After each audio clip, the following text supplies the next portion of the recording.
Hi everyone, I'm Elwaz. We're here at Moose Meadow Farm and with my lovely husband Ted. We're celebrating sugaring off boreal forest style. So this is our probably 15th, 16th season of doing birch syrup. And we've got an evaporator on the farm. We started in 2006. And yeah, it's just a chance for folks to come out and visit the farm, having a late spring today. So we've actually just started collecting the sap.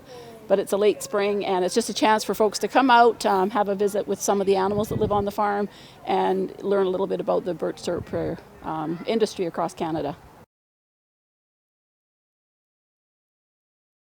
So yeah, we've been creating it, like I say, for about 16, 17 years. And it's made the same way as maple syrup. So our equipment is all from the maple industry. It's from the oldest maple producer or supplier in Canada, been in business over 100 years. So we have an evaporator, right, from Quebec. Initially, we had an old wood stove, some restaurant pans, and that provided the study or the test case to see if this would work. It was very rudimentary. The door wouldn't even close. I bought it for a case of beer off of someone at the office. So you need the fresh sap, the heat source, and something to hold the sap. So that study told us that the equation or the things could actually work, right? So then we decided to go to the next level. And the next level was build a sugar shack and find an evaporator of some size. So we had to try to figure out what would work for us in our world. We've got a 2x6 evaporator. And what the advantage of an evaporator is, it gives you more surface area over just a flat surface on a wood stove.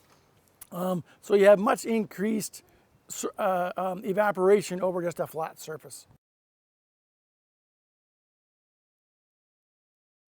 You can, but it's not a pancake syrup per se. Birch and maple are two totally different trees. So it's a different tree, a different sugar, and a different end use. So maple is you find it from Eastern Canada, Central Canada, down into the US as well. And it's 40 to 1. 40 liters of sap make 1 liter of syrup. Birch is 120 to 1, much lower sugar content, and a different kind of sugar. Maple is primarily sucrose, like table sugar, has a very high boiling temperature. Birch is primarily fructose and glucose, which is a different kind of sugar. It basically has a much lower boiling temperature. It's around 100 degrees Celsius. And if you heat it over that when you're evaporating, you'll scorch it and make tar, which is good for a canoe, but not a food product. And it's a different end use. So maple is for all our breakfasty stuff, pancakes, waffles, all that kind of stuff. Birch is more of a cooking application.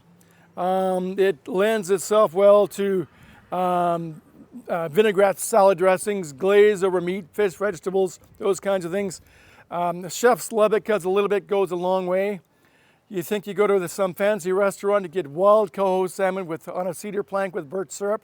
Well, you can't get that anywhere on the planet. So it's niche, it's unique, right?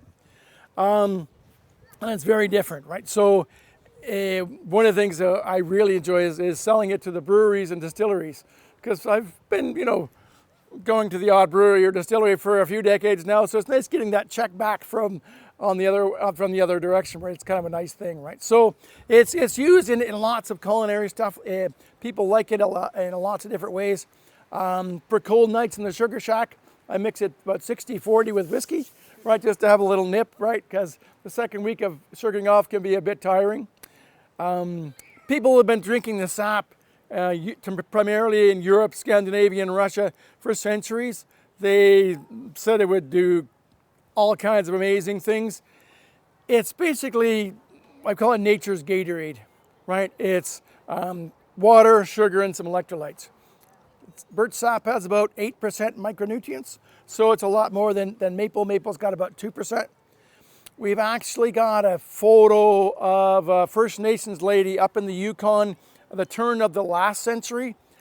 tapping birch probably for the sap, right? So again, you think in the springtime, especially turn to the last century, up in the Yukon, in the springtime, you'd want that little bit of a boost that the nature's Gatorade would give you, right?